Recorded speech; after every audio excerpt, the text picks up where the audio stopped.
দেখো, আমি পিতৃ পরিচয়হীন একটা মেয়ে। তুমি কেন আমায় বিয়ে করে সমাজের সকলের কাছে হাসির পাত্র হবে? মাহির মুখে কথাটা শুনে নিজের কানকে বিশ্বাস করতে পারছে না মেঘ। এর আগেও যতবার ওকে ওর বাবার সম্পর্কে জিজ্ঞেস করি, ও ততবারই তা ইগনোর করে। এমনকি মাহির আম্মু কোনদিন আমায় এই বিষয়ে কিছু বলেনি। তিনি তো খুবই ধার্মিক মহিলা। তিনি কারোর সাথে এমন সম্পর্কে জড়াবে, এটা তো কারো কল্পনারও বাইরে। দেখো মেঘ, তুমি খুবই ভালো পরিবারের ভালো একটা ছেলে, তাই বলছি এমন চিন্তা বাদ দাও। আমার মতো মেয়েকে, যার বাবার পরিচয় নেই, তাকে সবাই শুধু ভোগের জিনিসই ভাবে। তুমি প্লিজ দয়া দেখাতে এসো না। আর যদি তুমি এমন করো, কোনো কথা আমার সামনে বলো, তাহলে আমাদের বন্ধুত্ব এখানেই শেষ হয়ে যাবে। আশা করি আমার কথা বুঝতে পেরেছো। কিন্তু তুমি তুমি প্লিজ এখন আমাদের বাসা থেকে যাও। আমার ভালো লাগছে না। মাহির চোখে পানি টলমল করছে। মেঘও আর কিছু না বলে ওদের বাসা থেকে বেরিয়ে আসলো। মেঘ ও মাহির বন্ধুত্বটা খুবই অদ্ভুতভাবে শুরু হয়। তারা দুজন স্কুল বা কলেজ জীবনের বন্ধু নয়। চলুন, আপনাকে কিছুটা অতীতে নিয়ে যায়। রাস্তার পাশে রিক্সা হঠাৎ ব্রেক করার জন্য বাইক কন্ট্রোল করতে না পেরে রিক্সায় লাগিয়ে দেয় মেঘ। রিক্সাওয়ালার উপর প্রচন্ড রাগ হচ্ছে। এমন ফাঁকা রাস্তায় হঠাৎ ব্রেক করার কোনো কারণ আছে? কোনো রকমে বাইকটা রেখে অনেকটার আগে গজগজ করতে করতে রিক্সাওয়ালার কাছে গেলাম। আজ তার একদিন কি আমার একদিন। সামনে গিয়ে রাগটা এক নিমিষেই শেষ হয়ে গেল। একটা বৃদ্ধ লোক রিক্সা চালাচ্ছে, যার এখন বাসায় বসে বিশ্রাম করার কথা, সে রিক্সা চালাচ্ছে শুধুমাত্র দুবেলা দুমুঠো ভাতের জন্য। তার দ্বারা এমনটা হওয়া স্বাভাবিক। লোকটা এক চোখ চেপে ধরে আছে, মনে হচ্ছে পোকা পড়েছে। চাচা, এভাবে কেউ ব্রেক করে? বাবা, চোখটা একটা পোকা পড়েছে। ও আচ্ছা, আমি বের করে দিচ্ছি। লোকটার চোখ থেকে পোকা বের করে দিয়ে যাত্রী সিটে তাকাতেই মেঘের চোখ কপালে উঠল। একটা স্বর্গীয় পরী রিকশায় বসে আছে।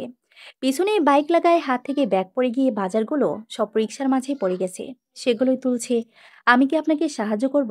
দরকার হবে না। তবে আপনি শুধু দেখে শুনে বাইক চালাবেন। একটু হলে আমিও পড়ে যেতাম।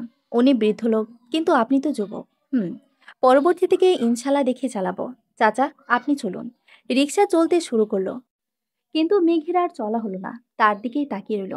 একটু পরে রিকশার দৃষ্টিগোচর হলো। তখন মেঘেরও ভ্রম কাটলো।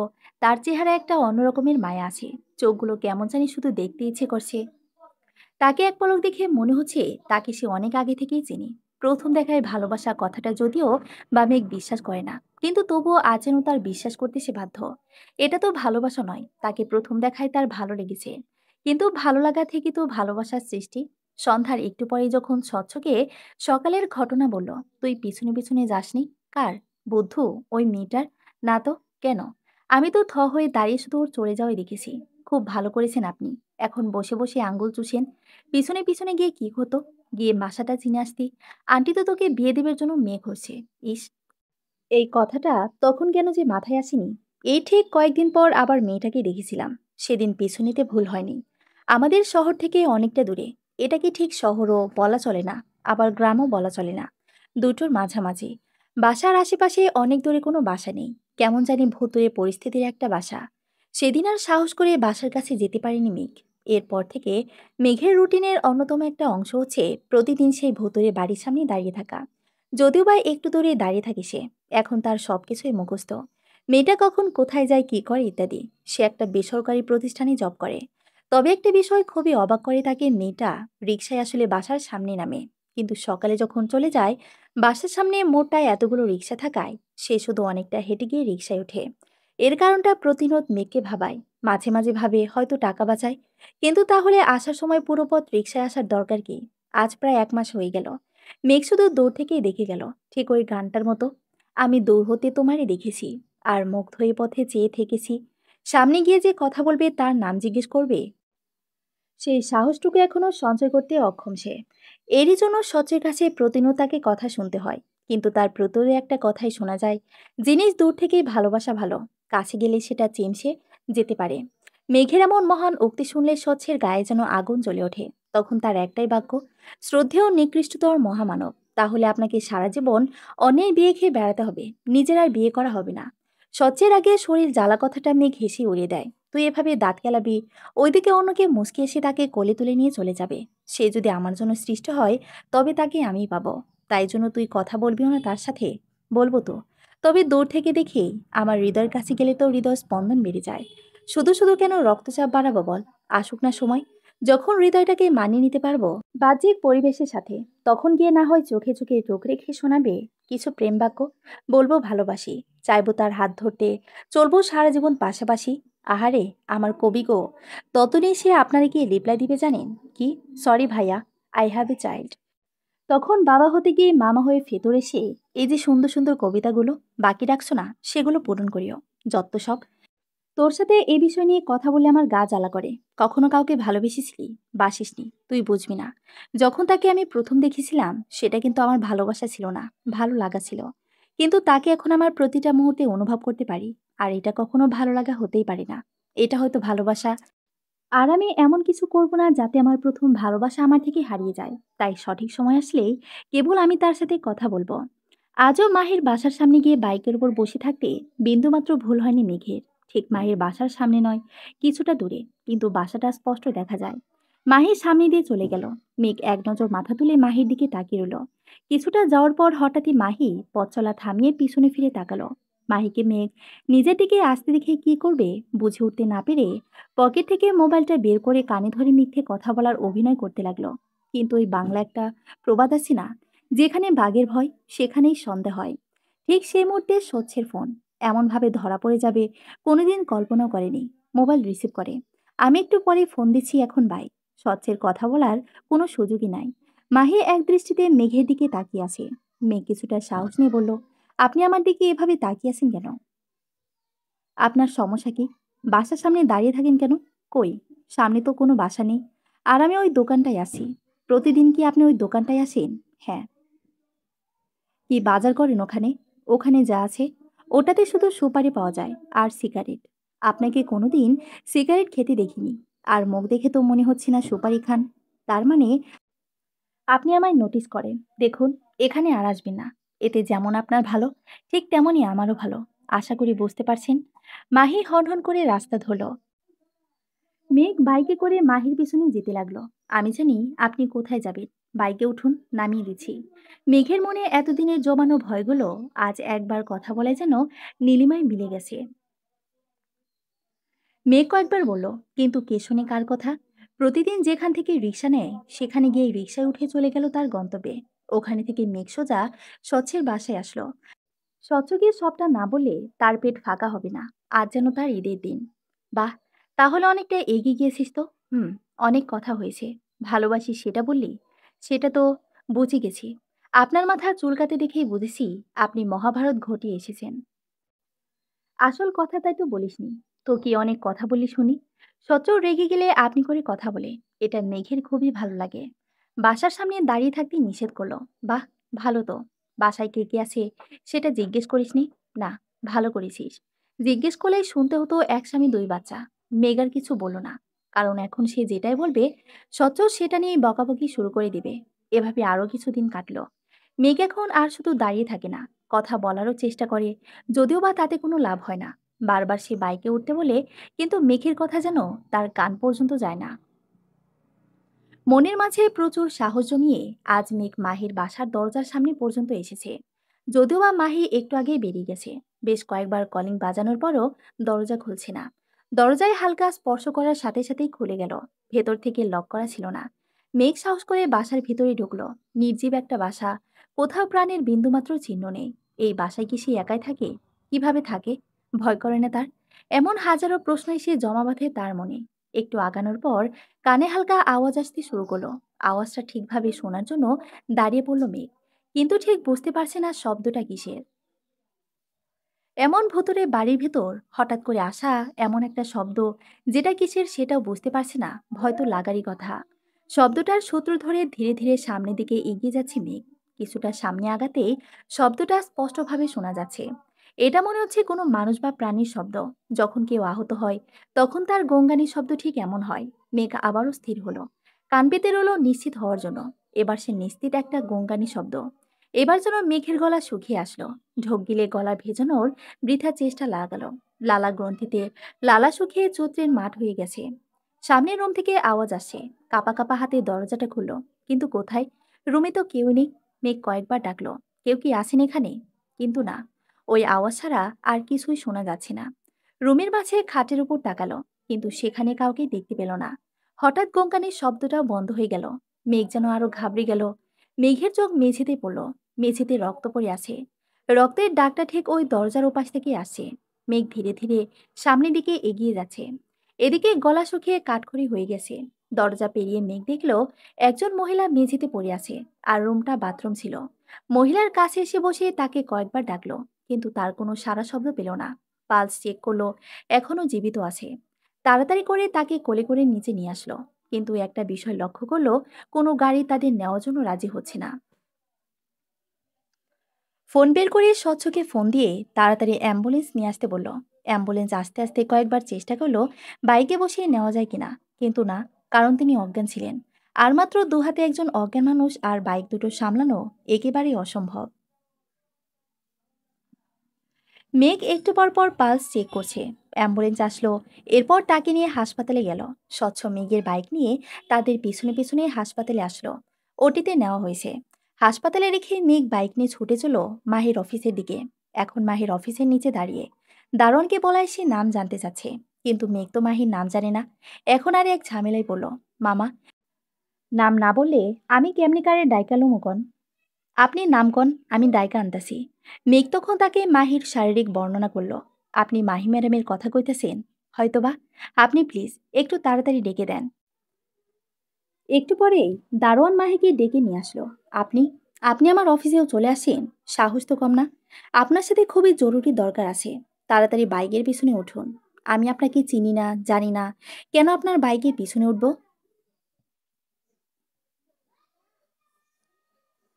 আপনার বাসায় যে মহিলা থাকে, উনি আপনার কে হয়? আমার আম্মু। কেন? উনি খুবই গুরুতর অসুস্থ। আমার সাথে এক্ষুনি চলুন। মাহি কিছুতেই বিশ্বাস করছে না। আপনি যাবেন না? না, আমি আপনাকে বিশ্বাস করি না। ঠাস। মাহির গালে সজোরে একটা থাপ্পড় বসিয়ে দিল মেঘ। আর যদি একটা কথা মুখ দিয়ে বের হয়, তবে খবর আছে। চুপচাপ বসুন। মাহি গালে হাত দিয়ে ভদ্র মেয়ের মতো বাইকের পেছনেই বসলো। একেই হয়তো বলে মায়ের উপর কোনো ওষুধ নেই। হাসপাতালে আসতেই স্বচ্ছ মেয়েকে বলল, কইছিলি ফোন রিসিভ করছিস না কেন? পরে বলছি। এখন কি অবস্থা? একটু আগেই কিছু ওষুধ আর স্যালাইন নিয়ে আসলাম। ও, তারা কি নিয়ে কথা বলছে সেটা কিছুই মাহির মাথায় যাচ্ছে না। শুধু তাদের দিকে তাকিয়ে আছে। উনি কে? ও মাহি, ওনার আম্মু। ও, চিন্তা করবেন না, ঠিক হয়ে যাবে আপনার আম্মু। আর আপনার গাল এমন লাল হয়ে আছে কেন? ওটা ঘাড় তেরামির ঔষধ। মানে? এমন সময় ডাক্তার বেরিয়ে আসলো। আপনারে তো ওনার পরিবার। মেঘ বলল, হুম, বলুন। ওনার তো অনেক রক্ত বেরিয়ে গেছে, তাই খুব তাড়াতাড়ি ওনাকে রক্ত দিতে হবে। মেঘ মাহির দিকে তাকিয়ে বলল, আপনার আম্মুর রক্তের গ্রুপ কি? এ পজিটিভ। ডাক্তার, আমারও এ পজিটিভ। আমারও। আপাতত এক বেগ দিন, পরে দরকার পড়লে না হয় নেওয়া যাবে। আমি দিচ্ছি। পরে দরকার পড়লে না হয় তুই দিস।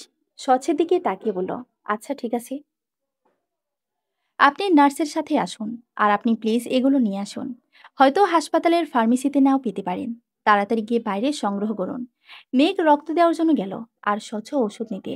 শুধু মাহি একাই পড়ে রইল। কিছুক্ষণ পরেই স্বচ্ছ ওষুধ নিয়ে আসলো। মেঘ তখনও আসেনি। মেঘ এখনো আসেনি? ওর নাম মেঘ? হ্যাঁ। না, এখনো আসেনি। আচ্ছা, কি হয়েছে আমায় একটু বলবেন প্লিজ? এরপর স্বচ্ছ তাকে বলল তার মাকে হাসপাতালে নিয়ে আসার ঘটনাটা। মাহির চোখ বেয়ে পানি গড়িয়ে পড়ছে। একটা অচেনা মানুষ তার জন্য এত কিছু করছে, অথচ সে তাকে ভুল বুঝছে। একটু পরে মেঘও আসলো। আপনারা এখানেই বসুন, একটু পরে ওনাকে কেবিনে দেওয়া হবে। ধন্যবাদ ডাক্তার। মেঘ বসলো। শরীরটা অনেকটা ক্লান্ত লাগছে। সেই তখন থেকে ছুটে চলেছে। মাহি এসে মেঘের হাতের উপর হাত রাখলো। শরীরের এক অজানা তৃপ্তির হাওয়া বইতে শুরু করলো। শিহরিত হয়ে গেল সারা শরীর। আমায় প্লিজ ক্ষমা করে দিন, আমি বুঝতে পারিনি। এতে ক্ষমা চাওয়ার কিছুই নেই। আপনার কাছে যেটা ঠিক মনে হয়েছে আপনি সেটাই করেছেন। আর আমার যেটা দায়িত্ব ছিল আমি সেটাই করেছি। তবে ক্ষমা চাওয়ার কথা আমার। আমি আপনার গায়ে হাত তুলেছি। পারলে আপনি আমায় ক্ষমা করে দিন। মাহি আর কিছু বলল না। মাথা নিচু করে বসে রইল। মাহির আম্মুর সুস্থ হতে প্রায় বেশ কয়েকদিন হাসপাতালে থাকতে হলো তাদের। এই কদিনে মেঘ প্রায় প্রতিদিন তাদের সাথে থেকেছে। কখন কি প্রয়োজন সেদিকে খেয়াল রেখেছে। আজ মেঘ মাহি আর মাহির আম্মুকে বাসায় রাখতে এসেছে। এখন তারা বাসার সামনে দাঁড়িয়ে আছে। মাহির আম্মু কয়েকবার মাহির দিকে তাকিয়ে চারদিকে চোখ বুলিয়ে মেঘকে বলল, বাবা, ভেতরে এসো। না থাক, আপনি এখানেই থাকুন। আমি আম্মুকে ভেতরে রেখে আসি। আজব তো, একজন ভেতরে আসতে বলে আর একজন নিষেধ করে। যাই হোক, এখানেই দাঁড়িয়ে থাকি। মেঘ বাইরে দাঁড়িয়ে থাকলো। কিছুক্ষণ পরে মাহি বাসা থেকে বের হয়ে আসলো। চলুন। কোথায়? সামনে একটা পার্ক আছে, সেখানে গিয়ে কথা বলি। মেঘের মনে লাড্ডু ফুটতে শুরু করলো। আচ্ছা চলুন। মাহিকে বাইকের পিছনে নিয়ে কিছুটা দূরে যাওয়ার পরেই সে পার্কে চলে আসলো। দুজনেই পাশাপাশি বসে, ঠিক পাশাপাশি না, দুজনের মাঝে প্রায় 4 ফুটের দূরত্ব। আপনাকে ধন্যবাদ দেওয়া ভাষা আমার জানা নেই। পৃথিবীতে আম্মু ছাড়া আমার আর কেউ নেই। যদি ওনার কিছু হয়ে যেত, তাহলে হয়তো আমাকেও সুসাইড করতে হতো। কারণ আমি বেঁচে আছি ওনার জন্য। এখানে ধন্যবাদ দেওয়ার কিছু নেই। আমার দায়িত্ব ছিল, আমি পালন করেছি। আচ্ছা, আপনি বাসার ভেতরে গেলেন কিভাবে? কেউ আপনাকে বাধা করেনি? মেঘ সেদিনের ঘটনাটা বলল। ও আচ্ছা। হুম। মাহি কিছু টাকা বের করে মেঘের দিকে এগিয়ে দিল। এগুলো কি? এই কদিনে আপনার অনেক টাকা খরচ হয়েছে। পুরোপুরি হয়তো শোধ করতে পারবো না, কিন্তু যতটুকু পারি চেষ্টা করছি। পৃথিবীর সব ঋণ যদি টাকা দিয়ে শোধ করা যেত, তবে কেউ কখনো কারো কাছে ঋণী থাকতো না। মানে, এগুলো আপনার কাছে রেখে দিন। হয়তো অন্য কোথাও আপনার দরকার লাগবে। এ সময় কেউ নিঃস্বার্থভাবে অন্যের বিপদে সাহায্য করে? নিঃস্বার্থভাবে সাহায্য করছে কে বলল? স্বার্থ আছে তো। কি স্বার্থ? মেঘের খুব ইচ্ছে করলো বলতে ভালোবাসার স্বার্থ। আপনাকে ভালোবাসতে চাই, নিজের করে পেতে চাই। দিবেন কি আপনি? আপনাকে আমার নামে লিখে। মনের কথাগুলো মনের মাঝে চেপে রেখে মুচকি এসে বলল, আমায় বন্ধু বানাবেন আপনার? মাহি এক দৃষ্টিতে মেঘের দিকে তাকিয়ে আছে। শুধুই বন্ধু হবার জন্য এত কিছু করছেন কেন? এর থেকে কি বেশি কিছু দিবেন? এর থেকে বেশি কিছু পাবেন না কখনো। তাই সেটা চেয়েও আর লাভ নেই। তাহলে তো বন্ধুত্বটা পেতেই পারি। সেখান থেকে তাদের বন্ধুত্বের সূচনা। এরপর ধীরে ধীরে তাদের সম্পর্ক আপনি থেকে তুমিতে নেমে আসে। মেঘও তাদের বাড়িতে যাতায়াত বাড়তে থাকে। যদিও বা এর জন্য এলাকার অনেকেই তাকে অনেক ছেদ করেছে, কিন্তু মেঘ সবসময় বলে আসে, আমার মন চাওয়া কোনো কাজে আমার পরিবার কখনো বাধা দেয়নি। আপনাদের কি করে মনে হলো আমি আপনাদের কথা শুনবো? প্রতিদিন সকালে মেঘ মাহিকে বাইকের পিছনে করে অফিসে রেখে আসে, আবার সন্ধ্যা হলে নিয়ে আসে। এটা যেন তার চাকরি হয়ে গেছে। মাঝে মাঝে খুব ইচ্ছে করে মাঝপথে বাইক থামিয়ে মাহির সামনে হাঁটু গেড়ে বসে চোখে চোখ রেখে বলতে, মায়াবতী, তোমার মায়ায় জড়িয়ে নিয়েছো আমায়। তবে কেন দূরে রেখে শুধু যাতনা দাও? নাও না, তোমার বাহুডরে জড়িয়ে আমায়। কিন্তু সাহস হয়ে ওঠে না। যদি সে তাদের বন্ধুত্ব নষ্ট করে দেয়? আজ অনেক সাহস জমিয়ে শেষমেশ বলেই ফেলল। কিন্তু তার পরিবর্তে তাকে কি কি কথা শুনতে হলো, সেটা তো শুনলেনি। রাতে মন খারাপ করে একা একা ছাদে বসে আছে মেঘ। হঠাৎই কাঁধে কারো স্পর্শ। পিছনে তাকে দেখে আম্মু দাঁড়িয়ে আছে। কি হয়েছে? মন খারাপ? কই না তো। তাহলে এভাবে বসে আছিস? আচ্ছা আম্মু, যদি এমন হয় তোমার ছেলে একটা মেয়েকে ভালোবাসে, তার পিতার পরিচয় নেই, তাহলে তুমি কি করবা? একটা ছেলের বিয়ে করার জন্য কি প্রয়োজন একটা মেয়ে আর তার ব্যবহার যেন ভালো হয়? হ্যাঁ, বংশমর্যাদা প্রয়োজন হয় অনেকের কাছে। আর মেয়েটার যে পিতার পরিচয় নেই, সেটা তো মেয়েটার দোষ নয়। মেয়েটা তো ইচ্ছে করে সেই ঘরে জন্ম নেয়নি। সবকিছু ওই যে উপরে একজন আছেন, তিনি ঠিক করে রেখেছেন। তাই তিনি যা যেভাবে বানিয়েছেন, তার সেই দৃষ্টি সেভাবেই সুন্দর। মেঘ কিছু বলছে না। এখানে বসে না থেকে ঘুমাতে যা, অনেক রাত হয়েছে। আর একটা কথা মনে রাখবি যে মেয়ে তার গুণগুলো লুকিয়ে তার দোষগুলো অন্যকে বলে, তাকে সারা জীবনের সঙ্গী করা উত্তম। এভাবে বসে না থেকে রুমে যা। মেঘের আম্মু চলে গেল। মাহি ভেবেছিল আজ হয়তো মেঘ আর আসবে না। গতকাল তার প্রস্তাব ফিরিয়ে দিয়েছে জন্য। কিন্তু বাসা থেকে বের হয়ে মাহি অবাক চোখে তাকিয়ে থাকে। মেঘ না তার সময় পরিবর্তন করেছে, না তার জায়গা। ঠিক সেই জায়গায় বাইকের ওপর দাঁড়িয়ে আছে। মাহির কিছুটা স্বস্তি লাগলো মেঘকে দেখে। আবার পূর্বের ন্যায় তাদের দিন শুরু হলো। তাদের মাঝে যেন কিছুই ঘটেনি। এর ঠিক কিছুদিন পর দুপুরে কি যেন মনে করে মেঘ মাহিদের বাসায় আসে। এখন আর তার পারমিশন নেওয়া লাগে না কারো থেকে। আর দরজায় লক করা লাগে না। তবে দরজা লক না করার কারণ আজও অজানা। তাদের কি ভয় হয় না যদি চোর আসে? মেঘ বাসায় ঢুকে দেখে মাহির আম্মু বসে আছে ড্রয়িং রুমে। পিছনে দিকে গিয়ে তাকে চমকে দিবে জন্য পিছু পিছু পা বাড়াচ্ছে সে। পায়ের একটু শব্দ হলো, কিন্তু মাহির আম্মুর সেদিকে কোনো খেয়াল নেই। মনে হচ্ছে খুব মনোযোগ দিয়ে কিছু একটা দেখছে। একটু এগিয়ে গিয়ে দেখলো হাতে একটা ছবি, কিন্তু কার ছবি সেটা ঠিক বোঝা যাচ্ছে না। আর একটু সামনে এগিয়ে যেতেই মেঘের চোখ কপালে উঠল। মেঘ আলো ভালো করে দেখতে কোনো কথা না বলে মাহির আম্মুর হাত থেকে ছবিটা নিল। হঠাৎ কেউ একজন এভাবে হাত থেকে ছবি নেওয়ায় মাহির আম্মু খুবই ভয় পেয়ে যায়। যখন দেখলো মেঘ তার হাত থেকে ছবিটা নিয়ে নিয়েছে, তখন সে মেঘের হাত থেকে ছবিটা নেওয়ার চেষ্টা করছে। কিন্তু এর মাঝে মেঘ ছবিটা দেখে নিয়েছে। সে ছবির লোকটাকে যার মতো ভেবেছিল, লোকটা তার মতো নয়, বরং যাকে ভেবেছিল সে নিজেই। এনার ছবি আপনার কাছে কেন? আপনি কি এনাকে চিনেন? মাহের আম্মু না বলে ছবিটা মেঘের হাত থেকে নিয়ে নিজের রুমে চলে গেল। মেঘও পিছনে পিছনে আসলো। প্লিজ বলুন, কি বলবো? এই ছবিটা কার? আর উনিকে? তোমায় বলবো। কিন্তু তুমি মাহিকে কিছু বলতে পারবে না। প্রমিস করো। আমি মাহিকে কিছু বলবো না। আপনি বলুন। ও হচ্ছে মাহবুব। যখন আমি ভার্সিটিতে পড়ি তখন ওর সাথে আমার সম্পর্ক শুরু হয়। এই যে এই এলাকাটা দেখছো, তখন ওই এলাকাটা আমার পরিবার শাসন করত। মাহবুব কি যেন ব্যবসা করত। তার বাবা মারা যাওয়ায় তার বড় ভাই আর সে তাদের ব্যবসা দেখাশোনা করত। একদিন হঠাৎ মাহবুব বিয়ের কথা বলে, কিন্তু আমি বাসার কথা বলি। তখন সে বলে, আমার ব্যবসাটা একটু গুছিয়ে নিয়ে তোমার বাসায় জানাবো। এতে আমি আর না করিনি। এরপর আমরা বিয়ে করি। ঠিক তার কয়েক মাস পর মাহবুব কিসের জন্য বিদেশে যায়। তখন আমারও হঠাৎ শরীর খারাপ হয়ে যায়। মেডিকেল চেক আপ করে জানতে পারি আমি প্রেগনেন্ট। এটা বাসায় জানাজানি হওয়ার পর সবাই এই সন্তানের বাবাকে জানতে চায়। তো আপনি ওনার নাম বলেনি কেন? কিভাবে বলতাম? যখন নাম বলতাম তখন তারা তাকে সামনে দেখতে চাইতো, কিন্তু সে তখন বাসায় ছিল না। কবে আসবে সেটাও জানি না। আর আমার কথা তখন কেউ বিশ্বাসও করতো না। তাই আর বলা হয়নি। তখন এই বাসাটা ছিল, তবে এদিকটায় কেউ তেমন আসতো না। যখন আমি কাউকে কিছু বললাম না, তখন আমার বাবা সমাজ থেকে আমায় বের করে দিল। ঠিক যেমনটা রাজা বাদশার আমলে হতো। শুধু বের করে দেয়নি, আমার জন্য এই এলাকার একটুও সাহায্য করতে পারবে না এটাও বলে দিয়েছে। মেঘ আজ তার সব প্রশ্নের উত্তর পেয়ে গেল। কেন দরজা খোলা থাকে, কেন সেদিন ওনাকে দেখে কোনো রিক্সাও রাজি হয়নি, কেন মাহি এখানে থেকে এতটা দূরে গিয়ে রিক্সায় ওঠে। এরপর উনি কি আর আসেনি? আসলেও আমি জানি না। হয়তো এসেছিল, নয়তো না। তবে না আসার সম্ভাবনাই বেশি। এখন যদি সে ফিরে আসে, তবে কি আপনি তাকে ফিরিয়ে নেবেন আবার? যখন তার দরকার ছিল তখন সে আসেনি। এখন এসে কি করবে? আপনি কি তাকে এখন আর ভালোবাসেন না? আমি যাকে ভালোবাসি সেটা এখন আর কি তখন কি? ভালোবাসি শব্দের মেয়াদ সারা জীবন থাকে। আর তাকে ভালোবাসির জন্যই তো তার স্মৃতি মাহিকে নিয়ে সারা জীবন এভাবেই কাটিয়ে দিলাম। তো কেন তাকে আর ফিরিয়ে নেবেন না? আমি নিলেও আমার মেয়ে নেবে না। একটা সময় ছিল যখন তাকে ঘিরে আমার জীবন ছিল, কিন্তু এখন আমার মেয়েকে ঘিরে আমার সবকিছু। আর তুমি জানো, আমি বিগত 5 বছর ধরে বাইরে যাই না। 5 বছর পরে ওই দিন তুমি হাসপাতালে নিয়ে গেছিলে। আপনারা তো বিয়ে করেছিলেন। তবে মাহি নিজেকে প্রীতি পরিচয়হীন বলে কেন?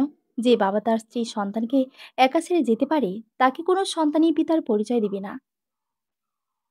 তুমি প্লিজ এসব নিয়ে আর কথা বলিও না। এখন তুমি যাও। আর এ কথাগুলো যেন মাহি না শুনে যে আমি তোমায় বলছি। আচ্ছা, মেঘ মাহিদের বাসা থেকে বেরিয়ে আসলো। এটা কি করে সম্ভব? তার মানে চাচু মাহির বাবা। আর চাচু তার এই ভালোবাসার জন্যই তাহলে আর বিয়ে করেনি। মেঘ বাসায় এসে চাচুকে ফোন করলো। হ্যালো, কি রে, কি অবস্থা? অবস্থা ভালো না। তোমার খুবই প্রয়োজন।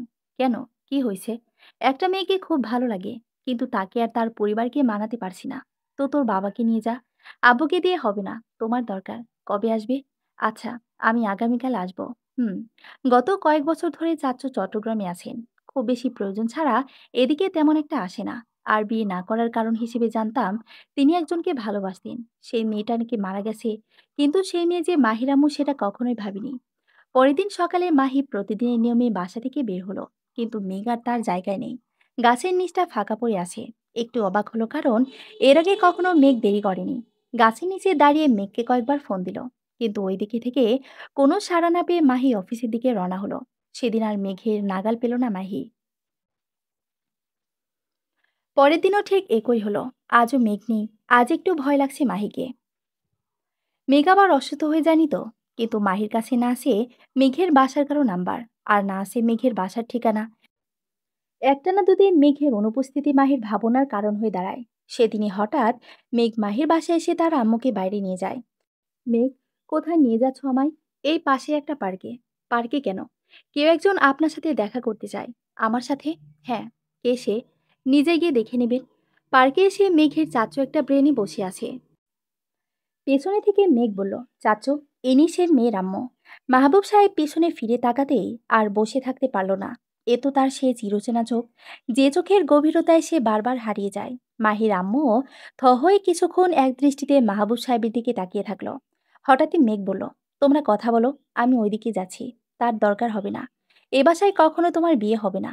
ওনাকে বাসায় নামিয়ে দিয়ে তাড়াতাড়ি বাসায় আসো। আমি চলে যাব। মেঘ বুঝতে পারল না হঠাৎই তার চাচুর কি হলো, কিন্তু মেঘের কোনো কথা না শুনেই হনহন করে হাঁটতে লাগলো মাহবুব সাহেব। মেঘ, আমার বাসায় রেখে আসো। মেঘ এখন উভয় সংকটে। কোনো উপায় না পেয়ে মাহির আম্মুকে বাসায় রাখতে আসলো। মেঘ, তুমি খুব ভালো ছিলে, কিন্তু তবুও তুমি আর কখনো এখানে এসো না। মাহির আম্মুর কথায় মেঘ দাঁড়িয়ে গেল। কেন? আমি কি অপরাধ করলাম? মাহি যদি জানতে পারে তুমি তার সেই ঘৃণিত বাবার রক্ত, তবে সেও তোমায় আরো ঘৃণা করবে। মেঘ একটা দীর্ঘ নিঃশ্বাস ফেল। আপনাদের মাঝে একটা ভুল বোঝাবুঝির দালান দাঁড়িয়ে গেছে। আপনি জানেন, আমার চাচু বেইমান না। উনি এসেছিলেন আপনার বাবার কাছে, কিন্তু তিনি চাচুকে বলেছিলেন আপনি একটা ছেলের সাথে পালিয়ে গেছেন। তিনি এতটাই কষ্ট পেয়েছিল সেই সময়, আপনি হয়তো বিশ্বাস করবে না, তিনি এখনো আপনাকে ভুলতে পারেনি। তিনি এখনো আপনাকে তার স্ত্রী মানেন, তাই এই জন্য এখনো বিয়ে করেননি। যার জন্য আমাদের সংসার সবদিকে পূর্ণ থেকেও আজ অপূর্ণ। কারণ বাড়ির ছোট ছেলের বউ আজও সেই বাড়িতে পা রাখেনি। আম্মু অনেক চেষ্টা করেছে তাকে বিয়ে দিতে, কিন্তু সে কখনোই রাজি হয়নি। আর আপনারা তাকে বেঈমান বলছেন। কারো সম্পর্কে না জেনে তাকে অপবাদ দেওয়া ঠিক না। আপনি অন্য কারো জেনেও সে এখনো আপনার জন্য অপেক্ষা করে। যদি তাকে কেউ বলে আপনার কথা, তবে সে কখনোই বলে না আপনি অন্য কারোর সাথে পালিয়ে গেছেন, বলে মারা গেছেন, যাতে তার ভালোবাসার ওপর আঙ্গুল না ওঠে। কথাগুলো বলতে গিয়ে মেঘের চোখে পানি চলে আসছে। সে তাড়াতাড়ি করে সেখান থেকে চলে আসলো। সেদিন দিনের বেলা আর মেঘের চাচুর সাথে তার কথা হয়নি। রাতে মেঘ ছাদে বসে আছে। আমার ওপর মন খারাপ। পিছনে ফিরে দেখে চাচু। কই না তো। দেখ বাবা, যে মেয়ের মা একজনের সাথে প্রতারণা করতে পারে, তার মেয়ে যে তোর সাথে এমনটা করবে না তো কিভাবে বলি? আর তুই জেনে বুঝে আমায় ওখানে নিয়ে গিয়েছিস, সেটা আমি ভালো করে জানি। চাচু, মাহি তোমার মেয়ে। এরপর মেঘ এক এক করে সব বলল। সেদিন মাহির আম্মু যা যা বলেছিল। নিজের ভালোবাসার উপর এতটুকু বিশ্বাস তো রাখবে, যে তোমায় গোপনে বিয়ে করলো সে কিভাবে তোমায় ছেড়ে যাবে। আর বাকি রইল মাহির কথা তো। আচ্ছা, আমি করব না তাকে বিয়ে। আম্মু যেখানে বিয়ে ঠিক করবে আমিও সেখানে বিয়ে করব। মেঘ রেগে ওখান থেকে রুমে চলে আসলো। সারা রাত আর ঘুম হলো না। সকাল হতেই কেমন যেন লাগছে। ইচ্ছে করছে মাহির বাসার সামনে যেতে, কিন্তু না, মেঘ আর সেখানে যাবে না। দীর্ঘ সময় চোখ বুজে থাকায় চোখে একটু ঘুম চলে আসে। হঠাৎই বাইরে অনেক কথার শব্দে আবার সেই ঘুমটুকু ভেঙে গেল। ফ্রেশ হয়ে বাইরে এসে দেখে মাহি আর মাহির আম্মু বাসায়। আব্বু আম্মু চাচু সবাই বসে গল্প করছে। মেঘ কি স্বপ্ন দেখছে? না তো, এটা তো স্বপ্ন। ঘড়ির দিকে তাকিয়ে সময় দেখলো 12টা বাজে। মেঘ যেন এক ভ্রমে আছে। মাহবুব সাহেব মেঘের সামনে এসে বলল, ঠিকই বলেছিলি তুই, নিজের ভালোবাসার উপর বিশ্বাস রাখতে হয়। আর তুই বলতি না আমার বউ এ বাড়িতে পা রাখলে কেবল আমাদের সংসার পূর্ণতা পাবে। আজ আমাদের সংসার পূর্ণ। তুই সত্যি আমার বাবা। গততে যা হারিয়েছি তা তোর জন্য তার সুৎসহ ফেরত পেলাম। আজ আমাদের সংসার পূর্ণ। মেঘের ভ্রম এখনো কাটেনি। সে আবার সবার দিকে নজর বলে নিল। সে বিশ্বাস করতে পারছে না, এটা কি সত্যি নাকি বাস্তব। সমাপ্ত।